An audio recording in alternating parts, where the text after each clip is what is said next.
found a random ball out in the field. We're just doing some recall practice, and I figure we'll do some trail work and some walking work to record as well.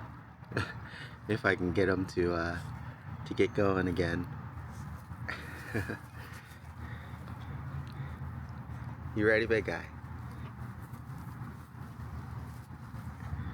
I was literally out here in the middle of nowhere, so I don't think anybody will miss it. But we'll try to leave it in case the kids come back for it or something.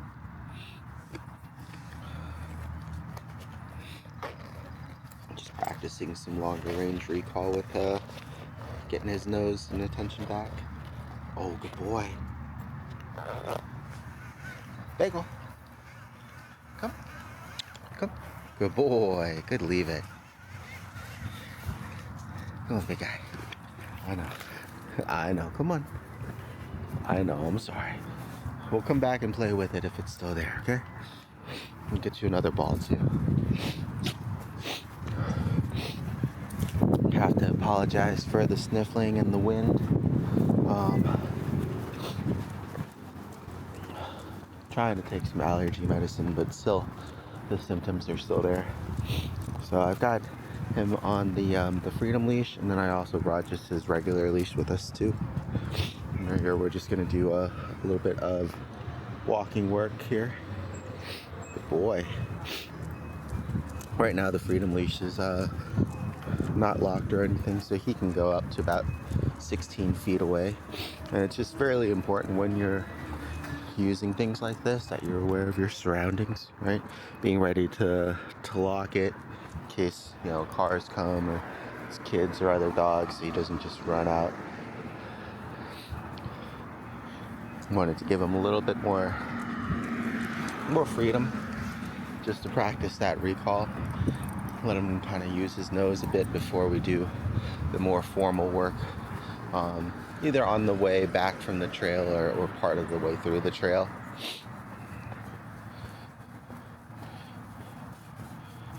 He's usually pretty good about sticking nearby, and he's gotten a lot better with the recognition of the leash pressure. So we'll see how he does here.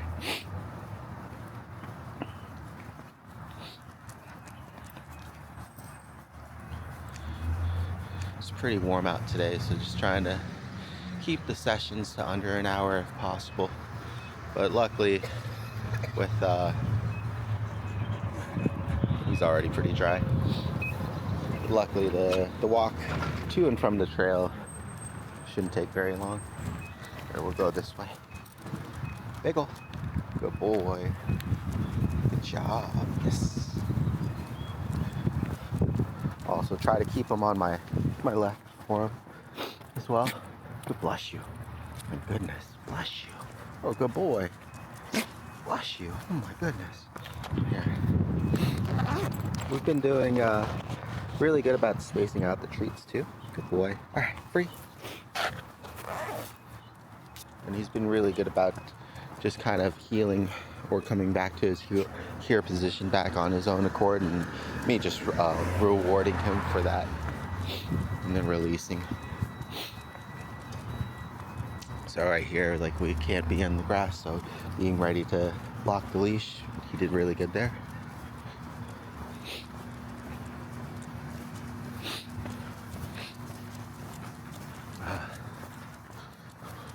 Hopefully allergy season will be done sooner rather than later. We'll have him wait here at the crosswalk.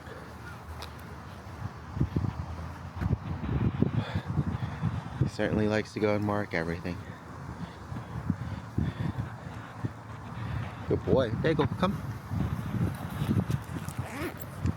Good boy. Good listen. Alright, let's go. For most like formal commands and things like that, I'll reward him. And then I'll also just reward him when he does it just on his own. But we're doing pretty good about weaning off of the treats right now too, even just on the regular walks here. You know, as long as he's sticking with me, we can go pretty far without the need for any both the leash pressure, any verbal commands, as well as treats or prompts. So it's going to be a pretty relaxed walk for the first part. And like I said, just getting him used to being on a closer proximity walk or a heel walk for the walk back home. Just wanted him to kind of get used to still being able to smell and use his nose, but still be aware of where I am and what I'm doing, and still being able to listen. So once again, we'll wait here at the crosswalk.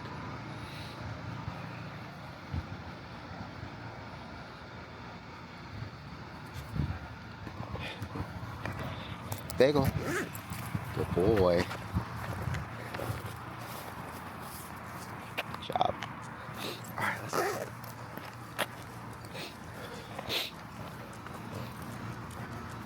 Looks like they've been power washing the old yellow paint off of the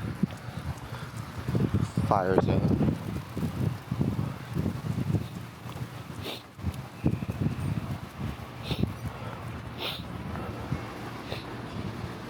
Cute little outdoor fence there for their pup.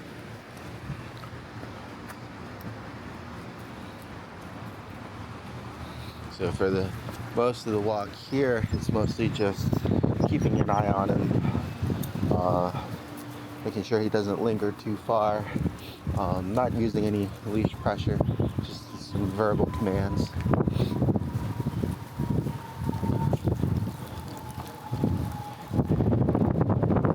Begal. Good boy. Alright, let's go.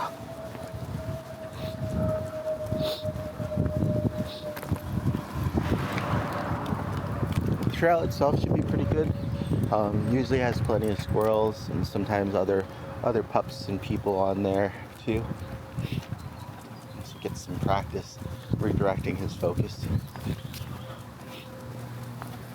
And we'll go back on the next episode in like a social setting again, getting him used to pinging back to me when he sees somebody. He's getting better at it for sure. It just depends on how the person reacts to. That can make it difficult. Begal, wait. Oh, thank you. Thank you. All right, come on. Good boy. Yeah. The gentleman was nice enough to let us cross first, so went ahead and rushed through.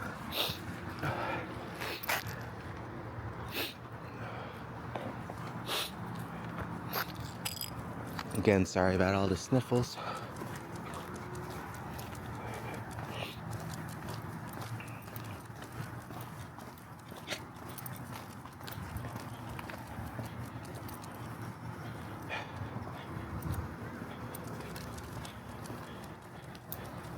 And just direct him with verbals. Begal, this way. Begal, this way. Good boy.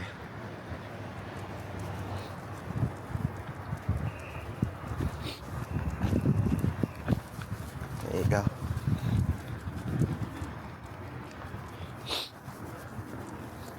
He's getting pretty good about proximity work so long as you're pretty close to him, like the regular heel position. And then also major movements like big U-turns.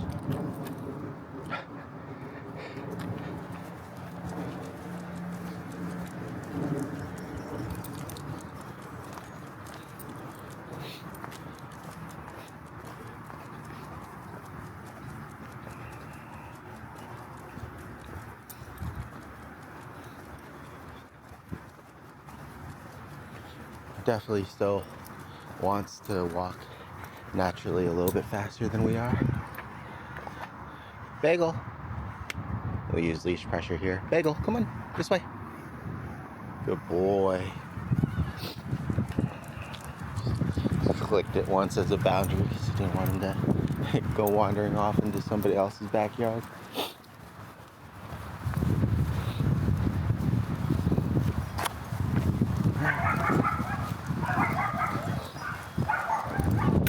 Some pups there.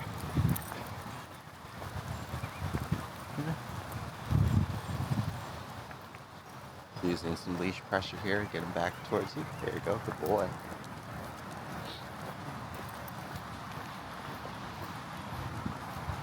Alright, so now that we're at the park, we'll go ahead and swap his leash. There you go. Come on, bud. Good boy. There you go. Sit.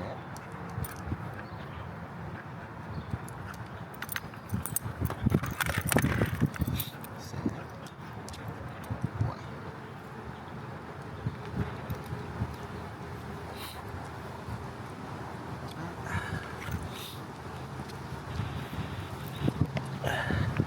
This way, in case he sees a squirrel or something, he doesn't go darting too deep into the woods. And we'll get him started warming up again with just regular length leash pressure for his boundary. And then we'll tighten it up into closer heel or proximity work on the walk back. This first part's going to be tough just because it is a really steep downhill. I got a squirrel right there too. Right. See if he redirects on his own or not. Yes, good boy. Very good. Good job. Okay. Just praise and then treats and marking for recognizing the leash pressure, not just continuing to pull through it to get to the squirrel or whatever it is that he's interested in. You know, just try to walk at a consistent pace for him as well. It's going to be a little bit on the fast side, just because we're going downhill, and to help him out, split the difference between our speed, and then probably, well, definitely for sure, we'll be slowing down on the walk back up from being tired and also going uphill.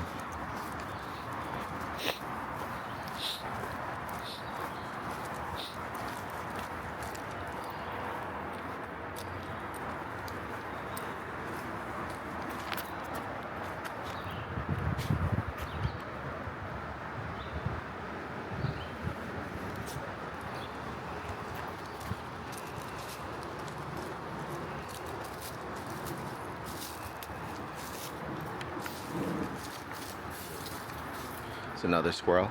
Good boy. Come. Good job.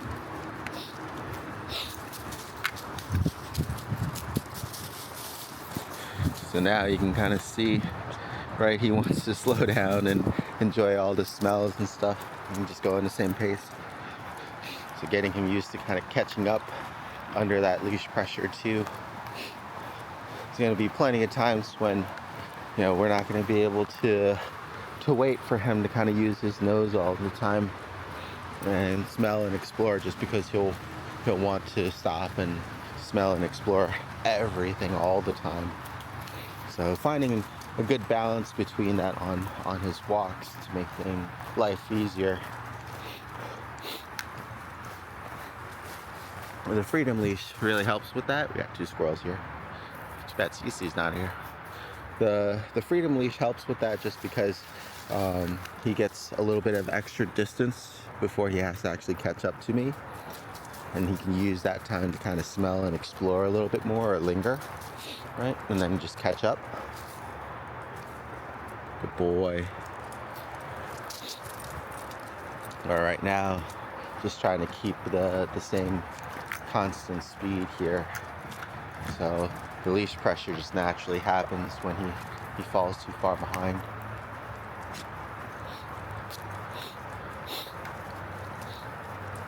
Really want him to get used to, as much as possible, kind of being able to smell and explore within his personal bubble of that of the leash length. You know, when he does feel pressure, having it signal to him that it's time to move on. But then when there's no pressure, you know, he's allowed to kind of just smell and use his nose like he is now. With more of like the formal heel work, we'll need his nose off of the ground, right? And really more focus on us the entire time, especially if we're walking through a thick crowd or something. But for an instance like this, it's really good practice for that in between formal and informal, right? Still making good habits of catching up under that leash pressure, right? having to peel his nose away.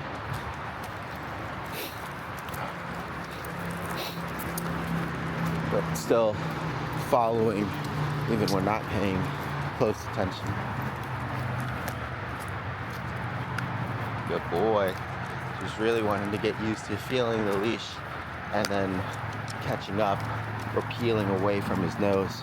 It's gonna be really hard to do. Most of the time before we started, he would just catch a scent or something on his nose and just keep kind of charging through it, right?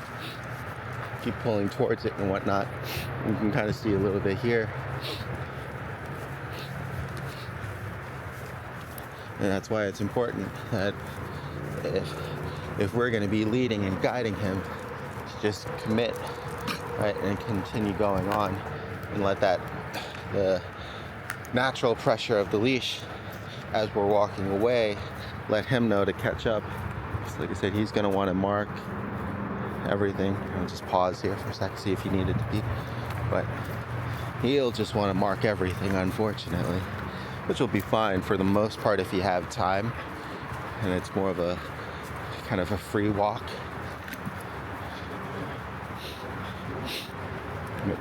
Really trying to get him to be conditioned in giving up on his nose when he feels that leash pressure and kind of having that sense of urgency himself to catch up. That way Dad doesn't have to try so hard. You know, it's good to kind of give him the name prompts and things like that, but we want to just be careful that he doesn't learn to ignore them. And it's a lot harder for him to ignore the leash pressure.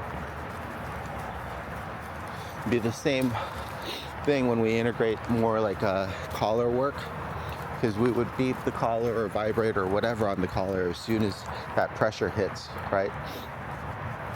And so it just adds more impact to that moment. Helps him snap out of his fixation or focus on whatever his nose is on. But before we do that, we do this.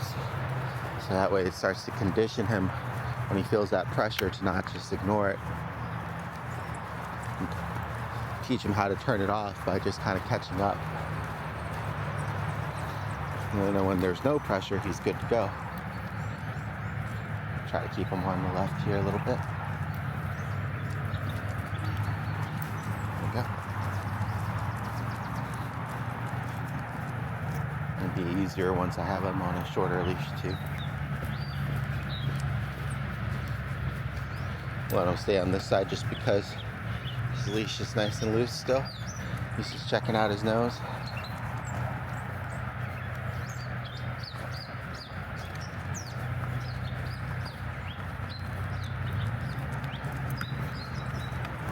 He's interested in the kid over there. So here, when he starts a hard pull because there's a ball or something, I'm going to start going the opposite way to make more of an impact. So I don't want him to just kind of ignore the pressure and have it be consistent, constant pressure on him. Make it slightly sharper, sudden pressure by changing direction. Good boy. There you go. We'll do those trainer U's. He goes a little bit too far ahead. Has to reset behind. With no pressure again, we go again. Pressure to catch up. And he's just super distracted by the kids.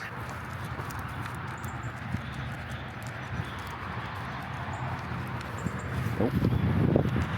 So he's really not paying attention to where I'm going, so I'm gonna really start changing direction. And what that's gonna do is gonna force just enough leash pressure that he has to start paying attention. And he won't be able to just kind of pull through any pressure to ignore me and where I'm going and what I'm doing. So it's nice and loose again. Gets a little tight. Change direction. Back to loose. And our goal is still the same, right? Goal is to still have that nice loose leash.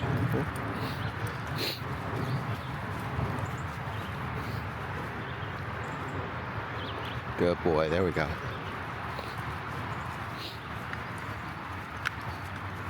We just really want to try to avoid him just constantly pulling through any pressure on the leash to get to whatever his interest is or his nose is.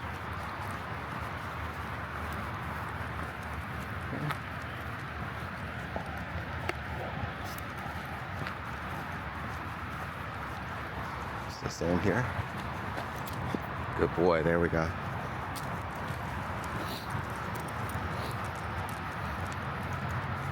Trying to get him used to responding to leash pressure again.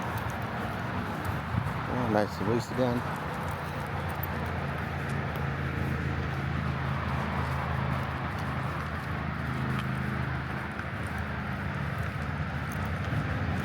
Too much. Good boy, there you go, good boy.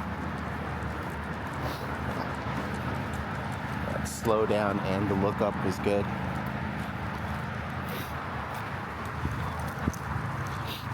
Because his dad is very verbal, it'll just be extra information for him. Just want him to try to do as much as possible on his own with just the slightest leash pressure. Good boy.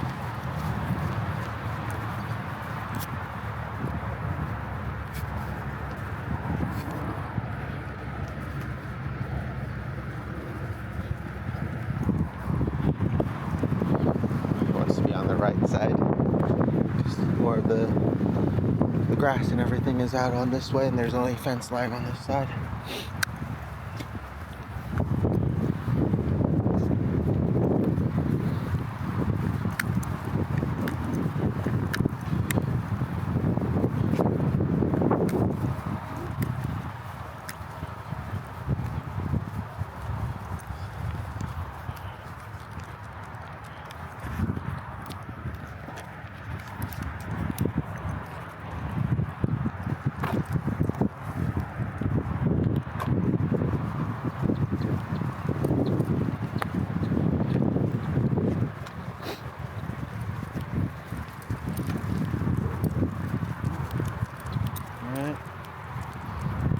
Probably around the halfway mark now.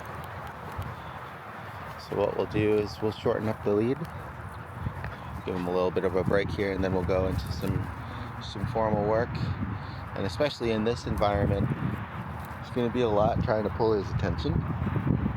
And we might help him with the here command, or we might just do it, like I said, just with the leash pressure, just as an exercise.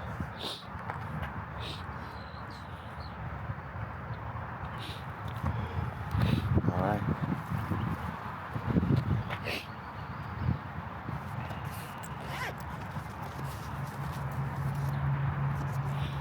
Start off now. Begal. Begal, here. Good boy. Begal. Here. Alright. Try to get the leash to the right length here. And what we're looking for is for the leash to be just long enough that it's still loose when he's next to us in the heel position, but then not too long that he can get too far out in front or beside us, right, without naturally causing some of that tension, right? So this is pretty much perfect here. He's down low enough that he can smell, follow his nose, but he can't get too far behind without the pressure suddenly coming in like that, right? And this way I can kind of keep my hand around the same area next to my side, so that way we can keep with the consistency of if he drops too far back, he'll get that leash pressure. If he starts going too far forward, he'll get that leash pressure. Get him used to kind of being in this pocket again. Good boy.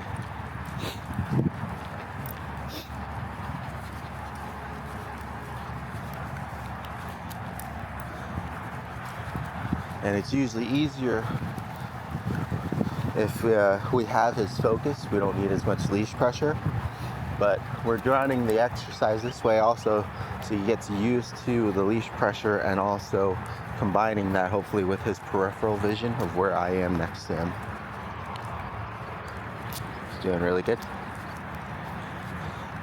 Because what most people want is for them to be able to still pay attention to where the owner is in space without having to like stare at them the whole time, right?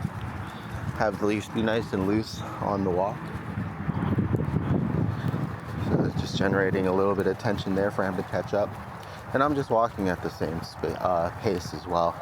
Maybe I'll start slowing down a little bit.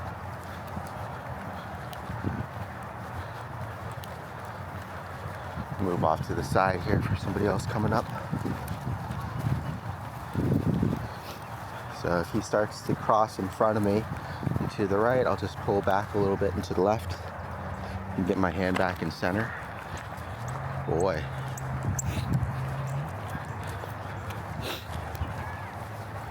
So you can see the leash is loose.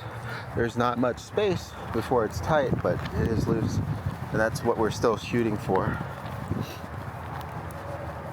All right, so when it does get tight, because he was falling back a little bit on his nose, it gets a little bit tight and he has to catch up. Just like before, it was just less leash, so also less momentum, right? Less momentum to run forward, get too far away, and kind of start us on that pulling. And then also less momentum for him to drop back too far, and then he has to catch up. Boy.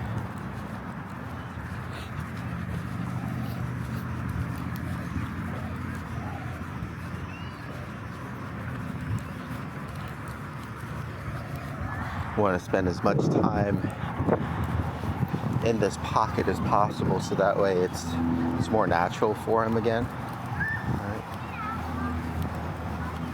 The freedom every now and then is good, so that way he can get out that exercise.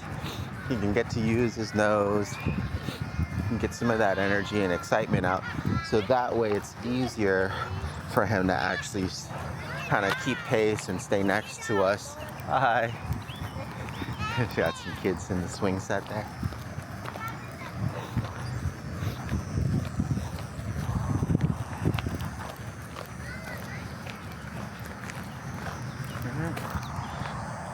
Pretty open trail. He's doing a good job hanging out beside me. So it's pretty warm out, so we're just gonna make one lap around. Probably be close to about 45 minutes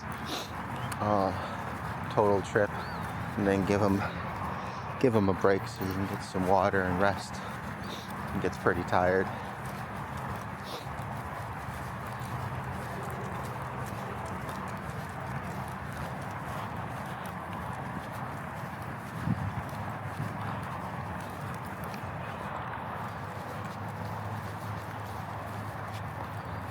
Just being as consistent with my pace as possible here. Got him on the grass too, just because I don't know how hot this asphalt is. It's a pretty warm day out, about like 90 degrees or so. Luckily we've got a bit of a breeze, and it's some cloud cover right now too. I try to keep his paws from burning up whenever possible.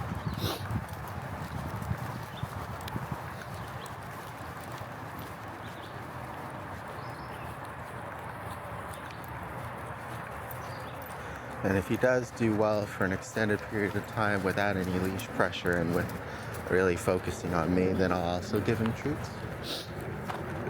Mark the behavior. But this is kind of a good neutral ground for both of us. Right. Got another squirrel over there. So he's starting to pull towards it. All I'm gonna do is just keep my hand tight on my side, keep walking forward. So usually here during this point, when you're using a collar to help add in that impact, when he does pull and it gets tight, is when you would press the button to activate it. Here we're just pulling back in, correcting him just with the leash. Use the body to turn in. Good boy.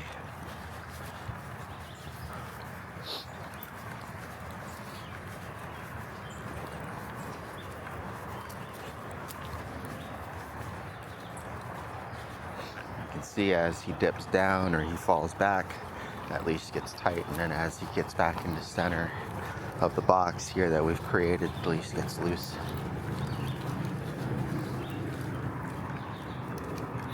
So it's doing the job of micromanaging for us,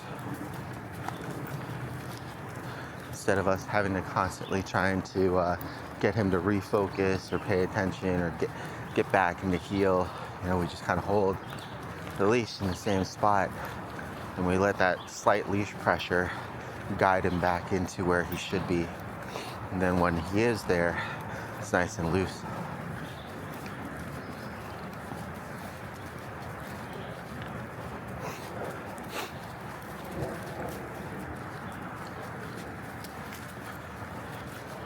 You generally feel the tension increase as his nose dips down, right? He starts to get a trail. And I feel it decrease as his head rears back up. I'm not correcting him right now for using his nose. That's how you would also get even less pressure on the leash too.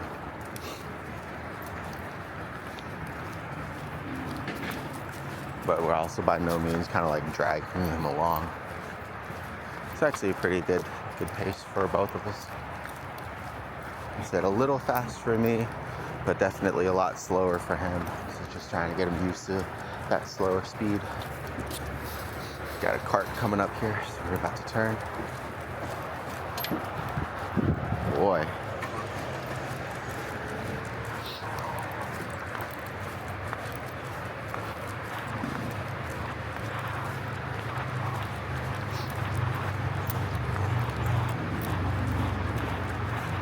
Back out on the trail.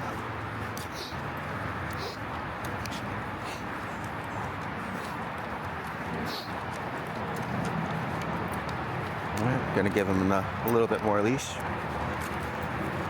That way you can kind of clear a little bit more freedom, but also so that way you can also see a little bit better when there is tension and when there isn't. I just gotta catch up, or I've got to slow him down. So here, then he's good again. What we're seeing a lot less of now, which is really good, is him being out in front, right? And us having to do as many of those U-turns, get his attention, get him back behind us, get him to refocus. Now it's a lot more of him kind of trailing back and having to catch up a lot because he gets caught up in his nose.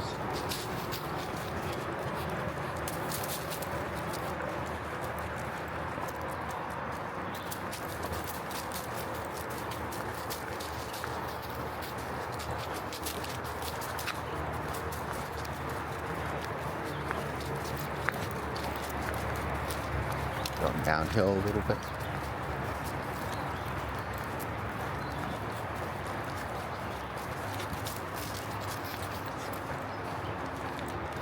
Some more squirrels and stuff.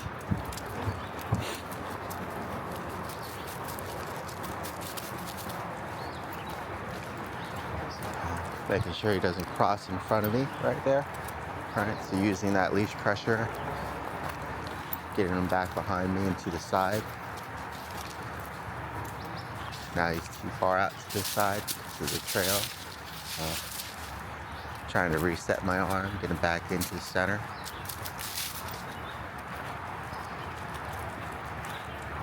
Boy.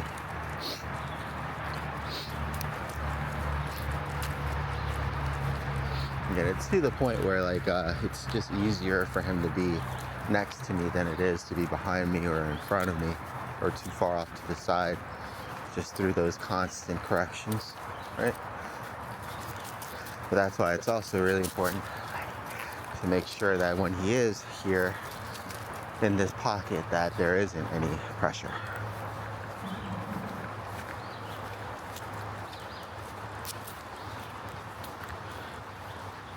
Because that gives him that break that he probably would like as well, right?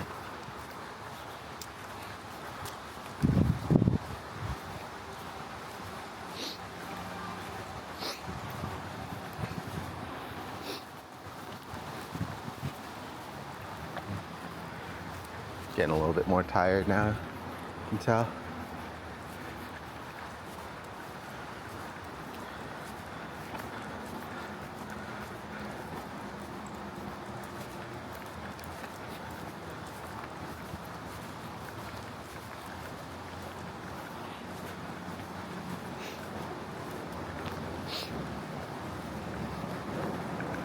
Good boy.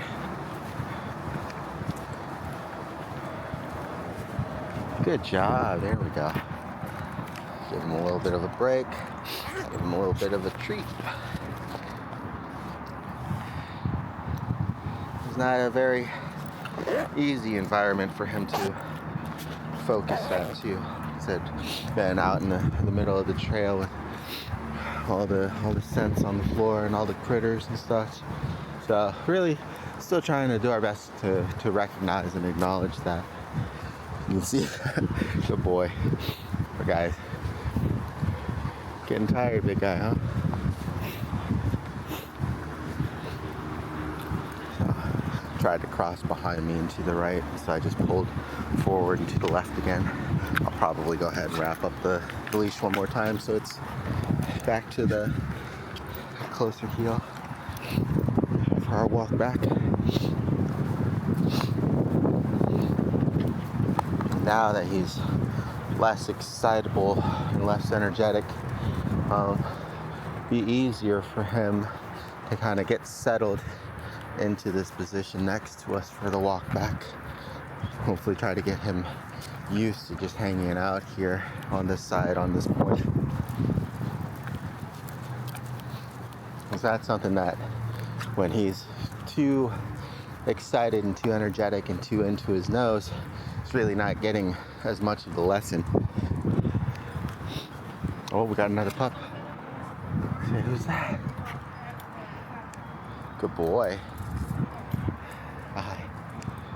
Good boy. We'll let them pass first. He's got a little bit of tension, but not much. There. Good boy.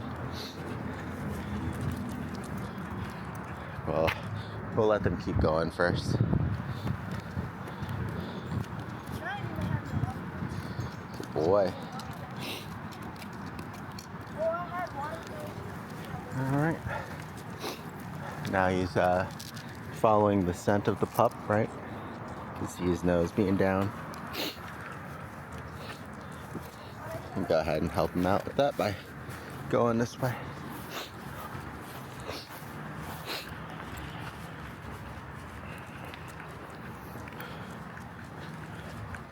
Shortening his leash back up into that heel. Getting his nose a little bit further from the ground.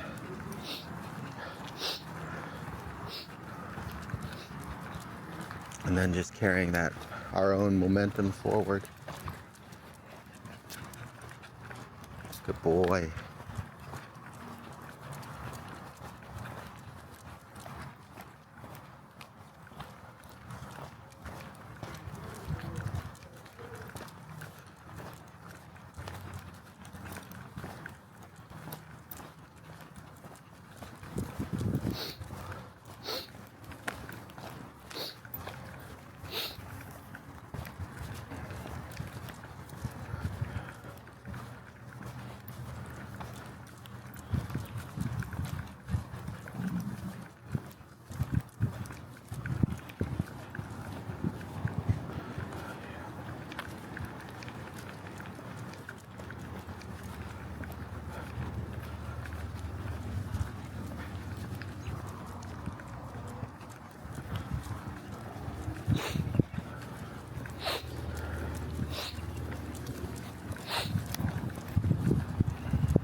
Give him and his nose a little bit of a break here.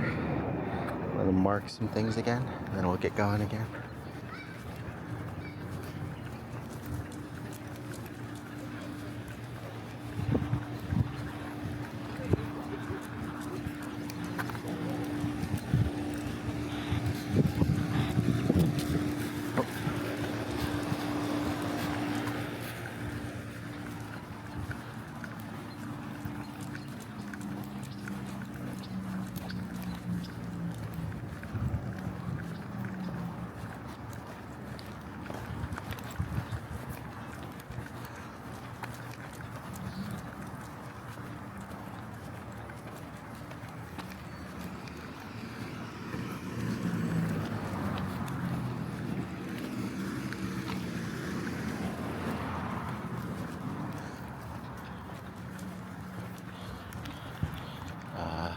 this person is.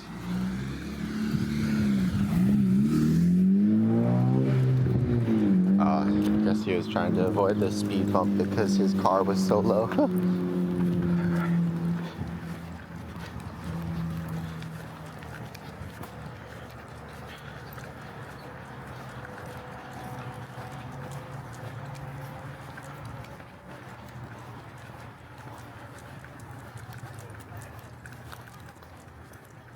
Boy, gotta go ahead and ease up on the leash again, so we don't have that distraction.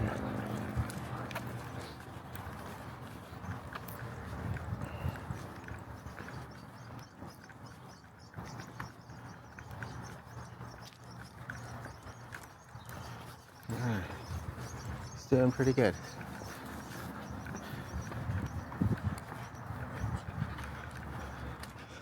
He said it's difficult for him. I said, because not only does he just want to use his nose and smell everything and explore, but he also is going against him wanting to stop and mark things too.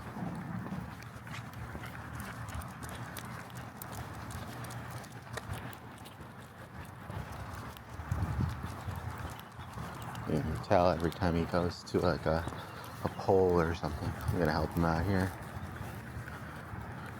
It's just practicing leash. Handling the leash can really help with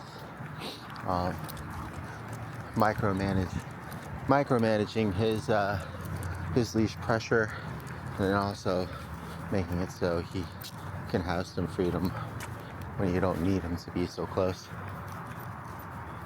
Go ahead and give him the full leash. Just make sure he stays on the left side and he's not pulling too hard.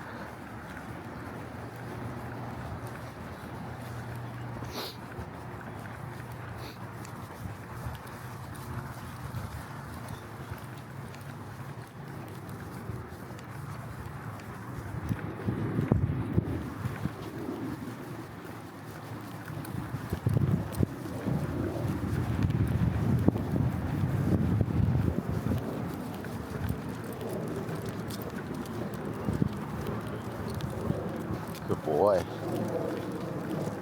Good boy. Yes, good job. You can see him kind of checking in a little bit there, slowing down. Good boy. Yeah. Go back in, give him a break. Go out and do it again.